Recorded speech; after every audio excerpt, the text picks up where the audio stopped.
Bonjour Axel. Bonjour Thomas. Vous nous parlez de Total qui décroche un méga contrat en Iran de plus de 4 milliards d'euros. 4 milliards d'euros, il s'agit d'exploiter le plus gros gisement de gaz au monde. Oui, Total se dit très fier. C'est un énorme chantier qui va s'étaler sur 20 ans, une trentaine de puits dans les eaux du Golfe Persique.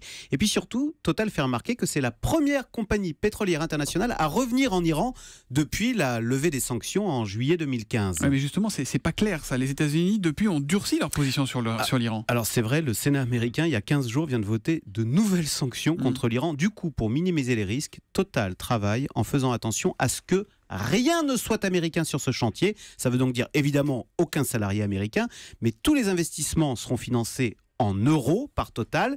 Et figurez-vous que Total va se faire payer en nature. L'Iran va payer Total en condensat. Le condensat, c'est un pétrole issu du gaz. Mais c'est fou, ça. Total ne peut pas se faire payer autrement en Iran ? Non, dans le pétrole et dans le gaz, la monnaie de transaction, c'est le dollar. Et pas question de se faire payer en dollars. Je vous rappelle l'amende de près de 9 milliards infligée à BNP Paribas par la justice américaine pour avoir utilisé le dollar, donc la monnaie américaine, avec des pays sous embargo américain. Encore s'il y a le moindre petit point américain dans le contrat, dans le dossier, on tombe sous le coup de la justice américaine. Exactement. Du coup, les banques d'ailleurs sont très frileuses. Les banques françaises elles ne veulent plus travailler avec l'Iran, ce qui handicape énormément nos entreprises qui, elles, veulent revenir en Iran où elles étaient très présentes avant l'embargo, que ce soit Peugeot, Citroën. Il y a beaucoup de Peugeot, il faut savoir, en Iran.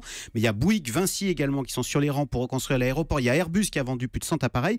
L'Iran, il faut savoir, c'est un énorme marché de 80 millions d'habitants désireux de normaliser leurs relations internationales. Et de ce point de vue, eh bien, c'est un bon point. Les Français sont très bien placés. Nous jouissons d'une bien meilleure image que les Américains, que l'ex-grand Satan américain. Voilà pour le Zoom Éco signé Axel de Tarlet. Retour demain. À demain, Axel. À demain.